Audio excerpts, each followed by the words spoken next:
Nous sommes en décembre, et alors que l'on pourrait être encore bien au chaud sous la couette, nous sommes en place au bord de l'eau, tout près, juste au bord, dissimulé par un petit bosquet. Le jour n'est pas encore levé. Il fait frais, humide. On commence à peine à distinguer les petites brumes qui s'élèvent au-dessus du miroir que forme la surface de l'eau. Tout est calme, presque silencieux. Les brochets déjà sont en chasse. Les oisillons commencent à se réveiller. Parfois, on entend seulement le bruit de leurs battements d'ailes. Ils sont là, juste là, à côté.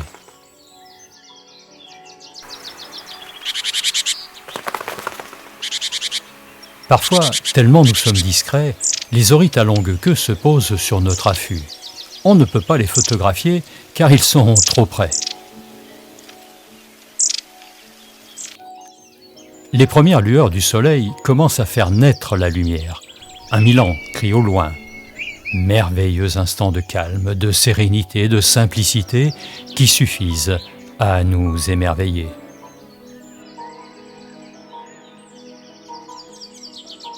Alors, quand la flèche bleue décide de venir se poser là, sur la branche, juste devant nous, quand le méfiant cendré se rapproche encore sans se douter de notre présence, il se passe quelque chose de magique qui fait naître l'émotion. L'alpha et l'oméga de la photographie animalière, c'est de faire preuve de patience et d'obstination.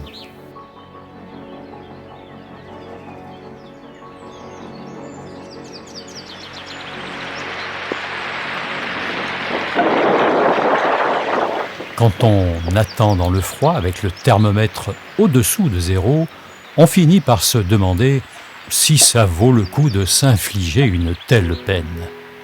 Mais certaines activités demandent de la passion, de l'implication et même de la souffrance. C'est ainsi.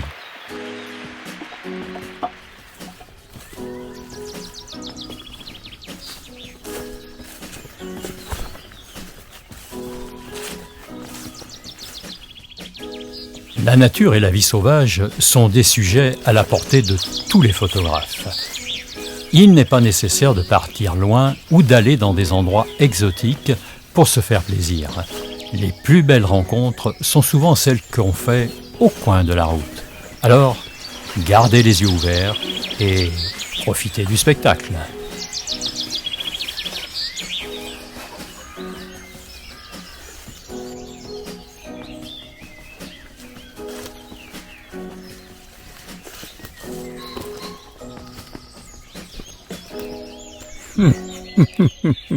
C'est pas gagné. La photographie animalière est notre passion, car elle nous donne l'occasion de faire des rencontres extraordinaires avec la faune. Mais dans la photo animalière, les termes de patience et persévérance prennent tout leur sens. Ouais, nous on l'a dans l'affût. Ouais, on s'est levé à 5h du matin. Et on n'a encore rien vu. Il est 6h et on attend. Qu'est-ce que t'attends? On attend le renard.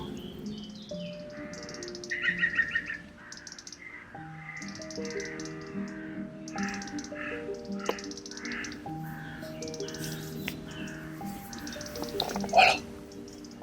Bon, toujours rien. Toujours rien. Le soleil est là. On est dans l'attente. Hey, Jackie. Ça fait 2 heures qu'on est là. Pas de photo, toujours pas de photo.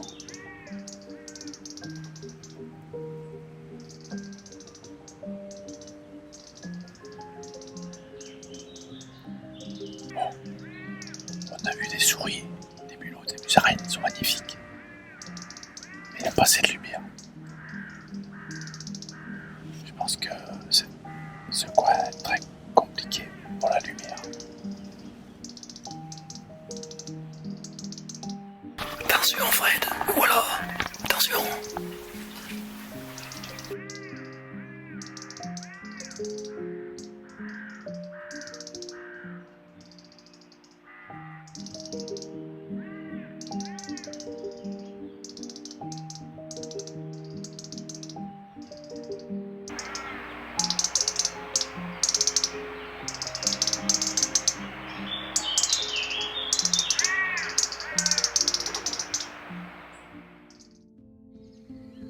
passage dangereux obligatoire.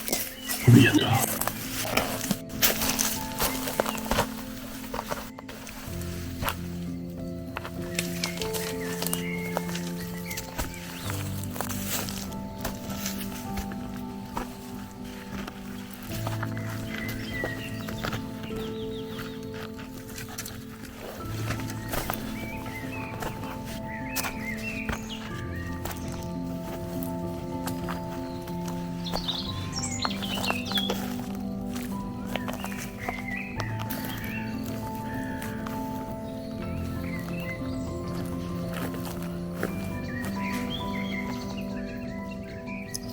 Et moi j'ai qui? On ressort bredouille. Une fois de plus, hein. C'est pas facile hein, la vie d'artiste. Hein. Regarde les racons là, regarde. Ah ben là ils sont bien là. Aujourd'hui, ça n'a pas été très bon. Oui, on a vu des chevreuils. Oui, on a vu des chevreuils un peu loin. Mais c'était beau à les voir hein, quand même. Ouais. C'est vraiment sympa. Quoi. Tu te balades comme ça là. Tu vois les chevreuils au fond là. Ils sont tranquilles en train de paître. On n'a pas pu aller. Ah, qu'est-ce que c'est beau. Et là, tu m'envoies paître là. Ouais. Bon, moi là, on va rentrer à la maison tranquille. Ben ça, c'est du passage. Hein. Putain, trop beau. Aujourd'hui, Bon, faut dire qu'aujourd'hui, il fait 38 degrés. Hein. Et tout à l'heure dans la voiture, 46, s'il vous plaît.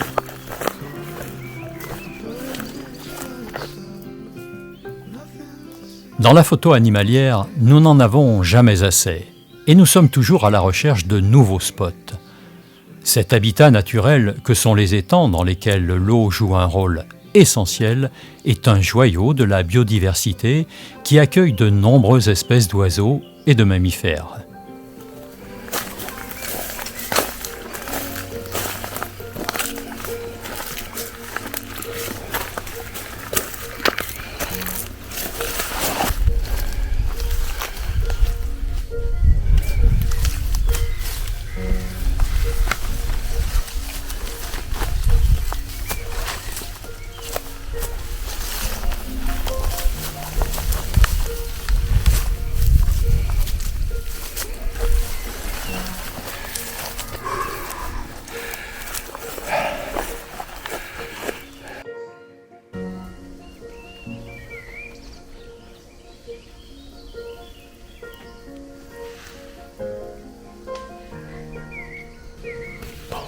Là, on s'est installé sur un mirador.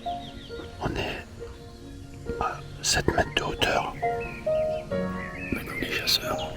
Comme les chasseurs d'images. Voilà. On va vous faire visiter un peu les lieux.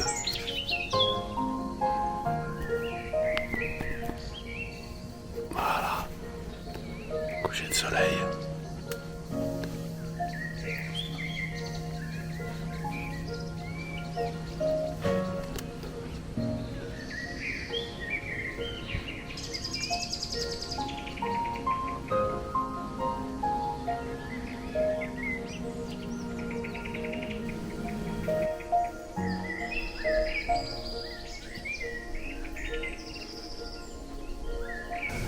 On n'a rien à faire, on attend le renard. On aurait dû amener l'apéro pour ça.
Fred, parle pas si fort, parle doucement. Il faut qu'on trouve un spot pour le sanglier.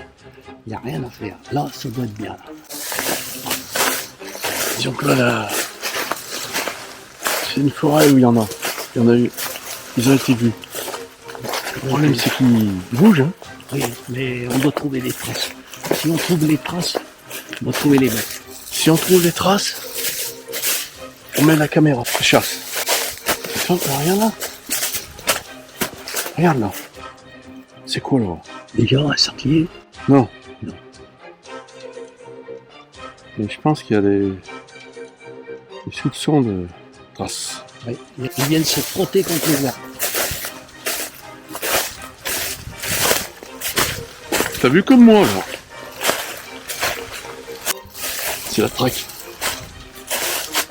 Là, il faut traquer. Là, il faut mettre un affût. On va mettre un affût. Et Jackie, c'était une nouvelle cagoule? Oui. Qu'est-ce que t'es beau comme ça?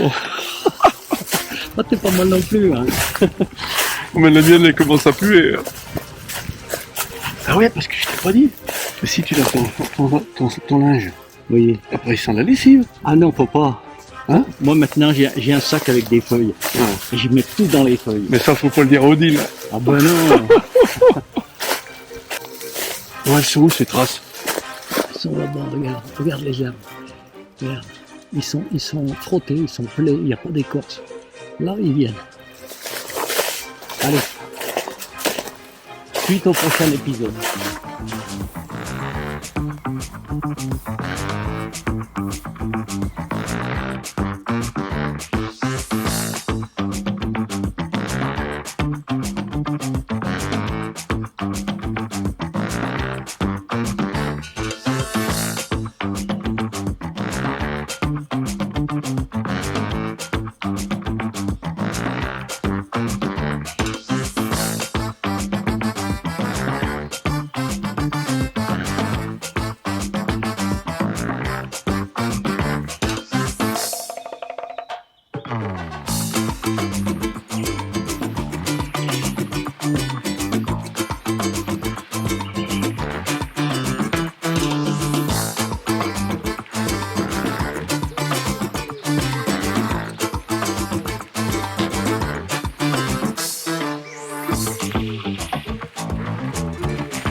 Si vous faites de la photo, vous connaissez sûrement ce moment où vous n'attendez qu'une chose, que la chance soit avec vous, que le hasard vous surprenne, que la nature fasse des miracles dans votre viseur.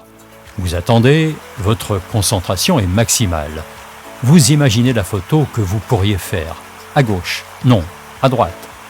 5 minutes, rien. 10 minutes, rien. 30 minutes, toujours rien. 1 heure. Ouf, enfin, après 2 heures d'attente, celui-ci s'est posé juste devant ma planque.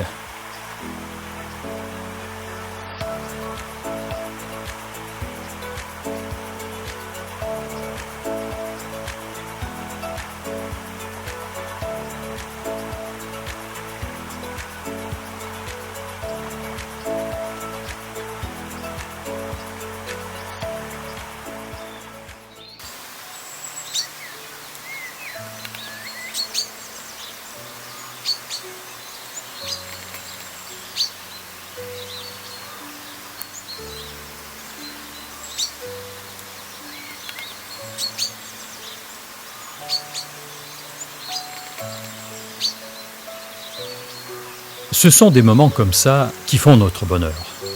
La chose la plus importante en photographie est de prendre un maximum de plaisir dans ce que l'on fait, de continuer à progresser, de développer son style et de ne jamais oublier que la nature est une source inépuisable d'inspiration.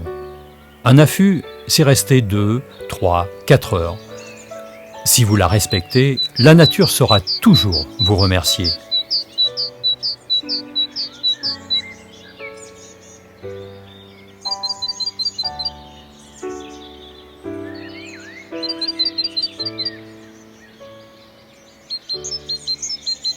Pour qu'une image retienne l'attention, au milieu de cette marée de clichés, il faut viser haut, à chaque fois. Comme toujours, il faut qu'elle soit techniquement bonne. Comme toujours, elle doit raconter une histoire, soit à travers ce que montre l'image elle-même, soit à travers les émotions puissantes qu'elle véhicule et qui, pour celui qui la regarde, évoqueront un souvenir, le transporteront dans un rêve ou susciteront chez lui une idée.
Il nourrit, viens voir, viens voir.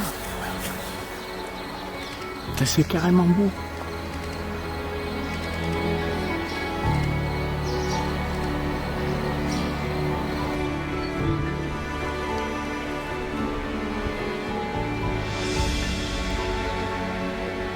On se demande souvent ce qui nous passionne autant dans la photographie animalière, et c'est toujours la même réponse qui nous vient à l'esprit: l'imprévisibilité absolue.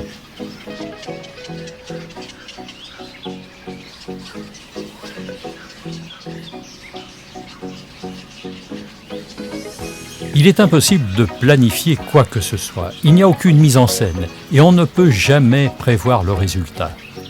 On ne sait même pas si l'animal tant attendu se montrera un jour. On peut passer des heures à se cacher sans voir personne. Ou bien, on espère voir une buse. Mais à la place, c'est un magnifique renard qui se pointe.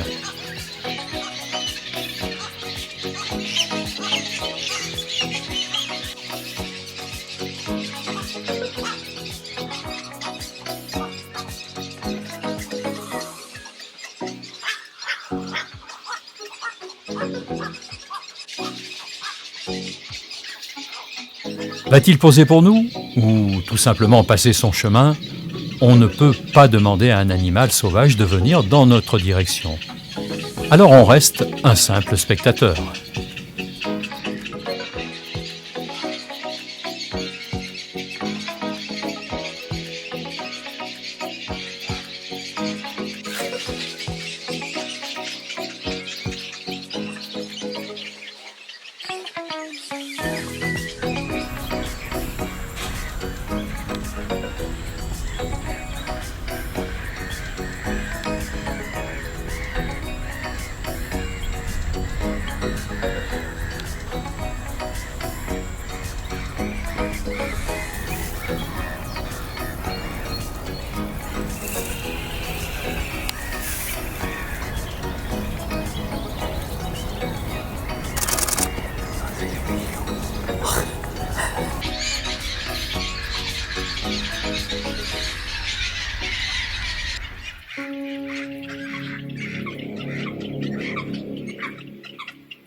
Des approches sans pression, être le plus discret possible, du début à la fin.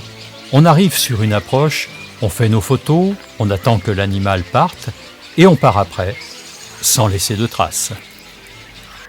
Le but du jeu de la photo animalière, c'est partager un moment avec la nature et ce qu'elle nous offre sans déranger les animaux. Si on sait que l'on ne peut pas faire des images, savoir décider de ne pas déranger, cela fait partie de la photo animalière. Alors comment se lancer? Prenez des photos, encore et toujours, et donnez-leur tout le temps, l'amour et l'affection que vous pouvez. Jusqu'à récemment, ce n'était qu'un passe-temps pour moi. Il y a 3 ans, j'utilisais encore mon téléphone pour prendre des photos, mais je suis devenu tellement accro que j'y consacre tout mon temps libre. Bien sûr, il est plus facile d'obtenir de bons résultats avec du bon matériel, mais si vous n'en avez pas, essayez avec un mauvais appareil. Si vous ne savez pas comment l'utiliser, apprenez petit à petit. Si ce qui motive vraiment, c'est le résultat, vous arriverez à faire comme nous, des photos qui sortent de l'ordinaire et surtout qui vous plaisent et qui rendent certainement les autres un peu jaloux.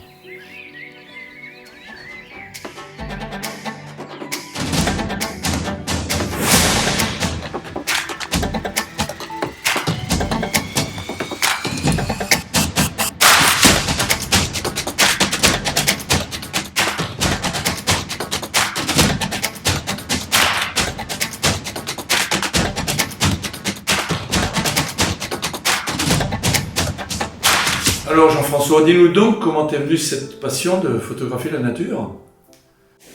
Eh bien, c'est une passion que j'ai depuis plusieurs années, mais le temps manquait parce qu'il faut énormément du temps pour pouvoir consacrer cette passion.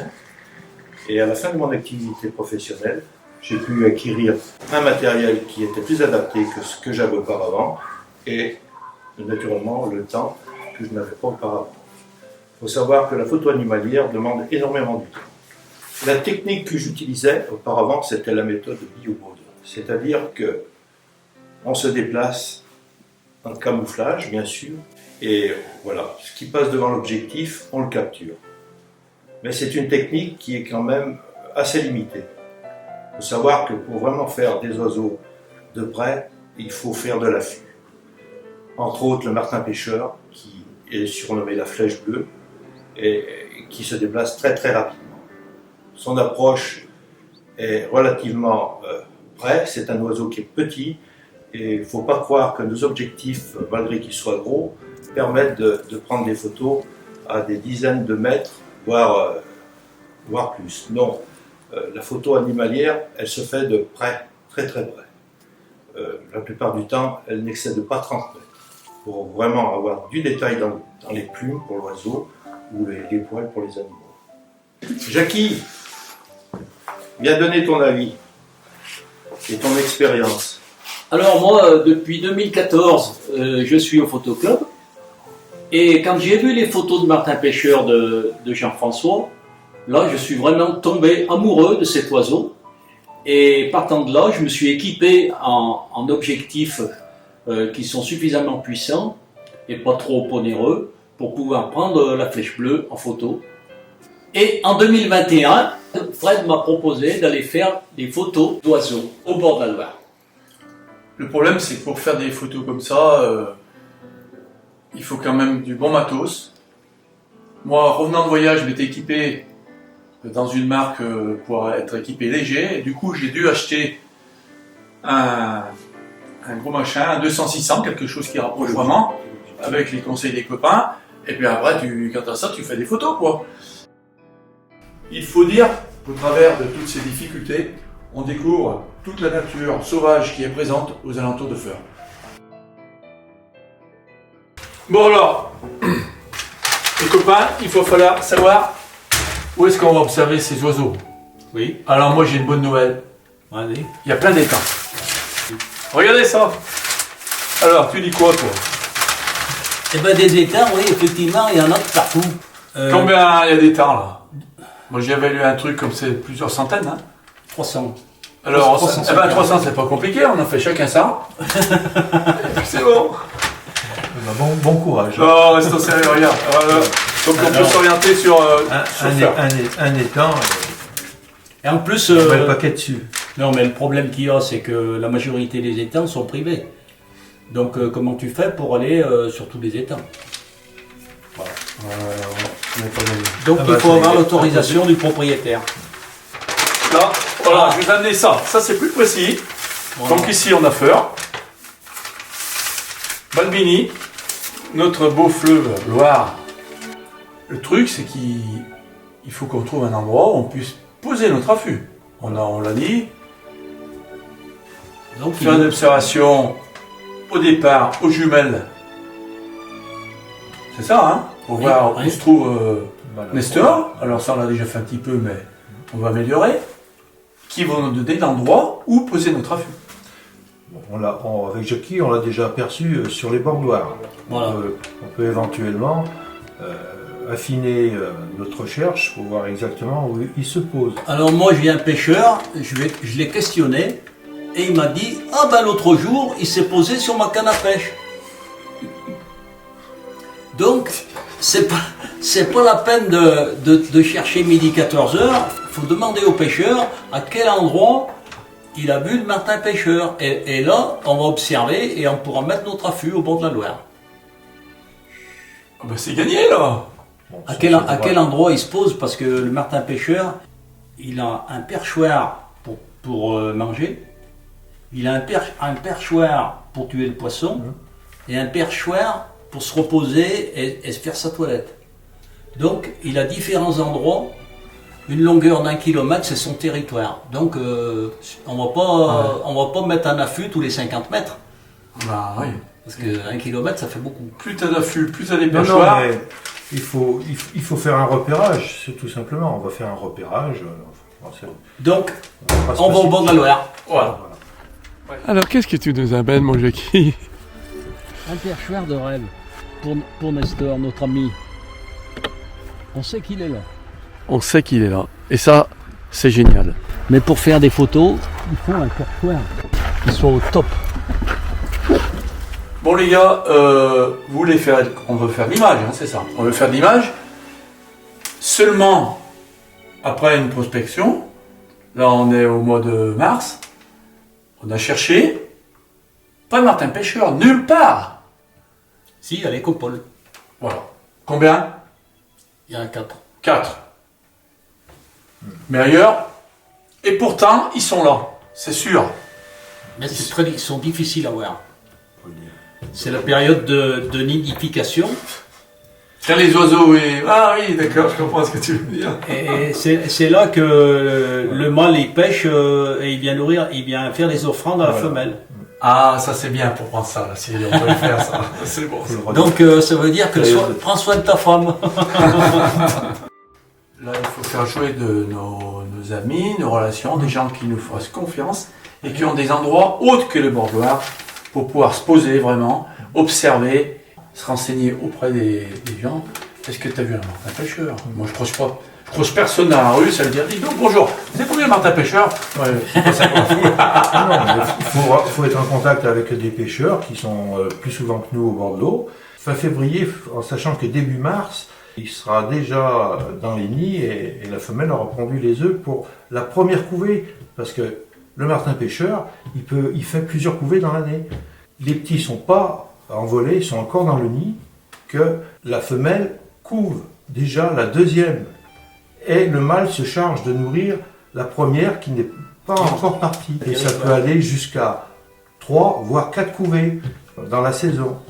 Pourquoi ils font ça? Parce qu'il y a une très grosse perte durant l'hiver. On peut le voir, Voilà. Puisqu'on n'arrive pas à en voir en ce moment, quoi. Voilà. Sur 4 couvées, 20% seulement vont se voilà, 80% de perte. C'est 80%, c'est pour ça qu'ils font énormément de couvées. Et de petits. Alors moi, déjà, il me semble aussi que les périodes de juillet, août, septembre sont plus propices aux martins pêcheurs. Pourquoi? Les premières portées cherchent leur territoire et là, on a beaucoup plus de chances de les voir et de les photographier. Voilà. Et peut-être même de les voir en pêchant. Voilà. En plongeant. Et puis il faut savoir que les parents les nourrissent à l'extérieur du nid. Et c'est pour ça qu'on envoie, mais à un moment donné, les parents vont les chasser, parce qu'il faut qu'ils se débrouillent tout seuls. Et après, ils vont chercher leur territoire. Donc du coup, si on résume, pas facile à voir. Février, mars, c'est le moment où ça se reproduit un maximum. On dit qu'en juillet, c'est là où l'été, on les verra plus facilement. Donc il nous faut donc plusieurs coins d'observation avec des possibilités de poser des affûts. Voilà, affût, filet, avec des branches comme on sait faire. Hein. Voilà. Ça c'est... Voilà. Et beaucoup de patience. Et c'est beaucoup de temps d'observation. Parce que même s'il est là, il ne fait pas la même chose tous les jours. Oui. Ni à la même heure. Il faut trouver ses coins de pêche aussi. Oui, voilà. Moralité, on a du pain sur la planche.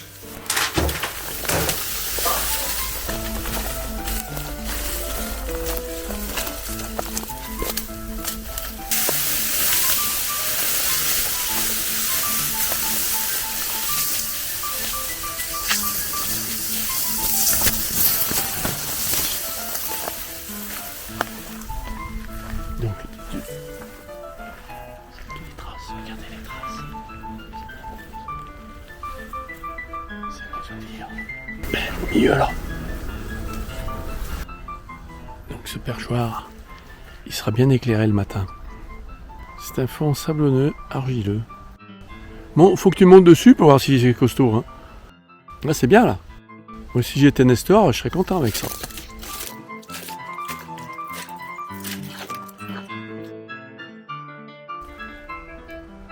La beauté de la nature. C'est dingue.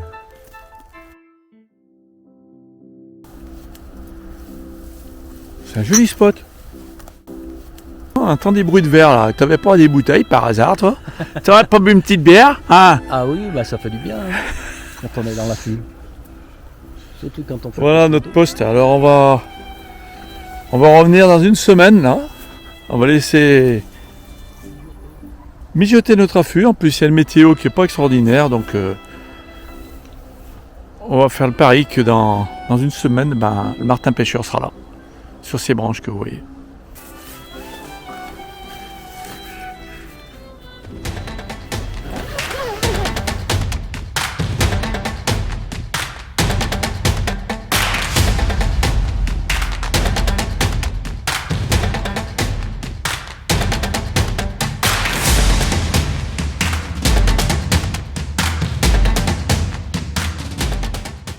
Photographier le martin pêcheur n'est pas facile.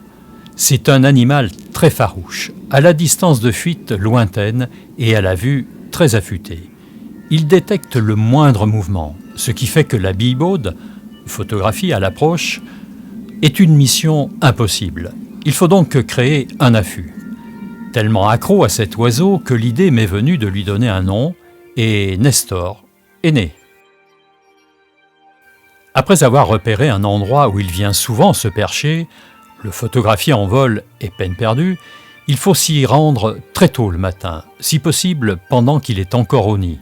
Ainsi, vous et votre camouflage ferez déjà partie du décor, lorsqu'il fera le tour de reconnaissance de son domaine, et il sera moins méfiant. Attention, l'affût au martin pêcheur est une activité addictive et très chronophage. Le nom de martin pêcheur vient de martinet pêcheur, qui était l'ancienne dénomination française de cet oiseau dont le vol ressemble à celui de l'hirondelle martinet, lorsqu'elle file près de terre ou sur les eaux. Nous vous proposons de faire connaissance avec cet insaisissable lutin de nos rivières qui, depuis longtemps, inspire mythes et légendes, en découvrant notamment ses techniques de pêche et ses mœurs étonnantes. Vous vous promenez le long d'un paisible cours d'eau et soudain, sans crier gare, une minuscule flèche bleue électrique déboule et file en rasant l'eau et en faisant un bruit de mitraillette. À peine le temps de réaliser ce qui se passe, et déjà elle a disparu, au point de vous demander si vous n'avez pas halluciné. Chanceux que vous êtes, surtout s'il venait par la droite, ce qui est de bon augure selon une vieille croyance. Vous venez de croiser la route d'Alcedo Attis, le martin pêcheur d'Europe, prince de nos rivières, dont le magnifique plumage n'a rien à envier aux oiseaux exotiques. C'est un oiseau aux couleurs flashy. Le martin pêcheur arbore un plumage brillant caractéristique, mêlant bleu électrique aux reflets verts sur la tête, les ailes et le dos, blanc sur la gorge et les joues, et orange roux sur le ventre, ainsi que sur une fine bande sous son œil. Ses pattes sont rouges et mâles et femelles ne se différencient que par la couleur de leur bec, noir chez le mâle, alors que la partie inférieure est orange chez madame. Son chant s'apparente davantage à un cri strident, une espèce de sifflement métallique très caractéristique.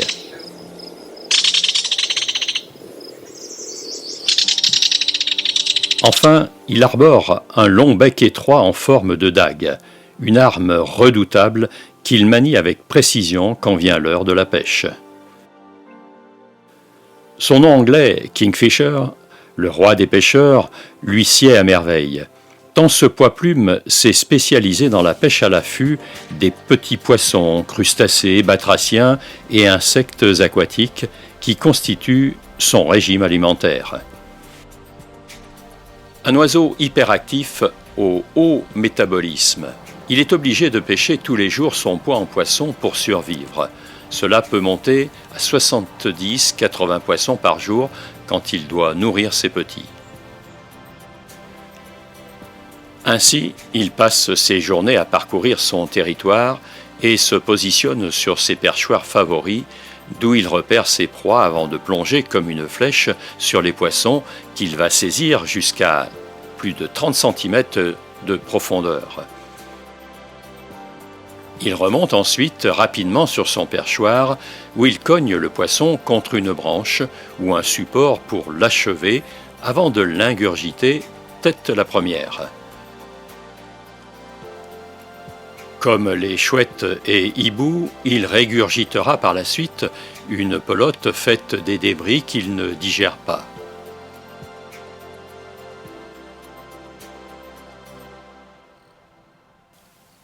Outre son redoutable bec, il est également doté d'une troisième paupière transparente à déplacement latéral qui lui permet de voir sous l'eau. Cette caractéristique, appelée membrane nictitante, est présente chez certains oiseaux, reptiles et poissons. Parce qu'il n'aime que les eaux pures, claires et poissonneuses, le martin-pêcheur, qui peut vivre 15 ans, est un marqueur biologique de la bonne santé d'un écosystème.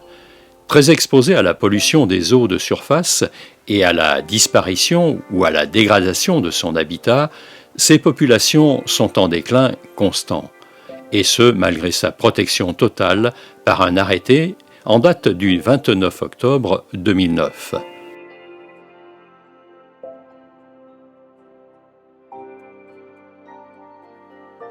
Méfiant, insaisissable et hyperactif, autant de caractéristiques qui rendent le martin-pêcheur particulièrement complexe à photographier.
Écoute mon Jackie, malgré ces nombreuses heures d'affût, on va pas se mentir. Nous ne sommes pas parvenus à rentrer dans l'intimité de Nestor. Fred, ne perdons pas espoir. Certes, une nouvelle approche est nécessaire, mais tous les trois, on va y arriver. In a moment you will cry for help, and we only think about ourselves, oh yeah. About ourselves. About ourselves.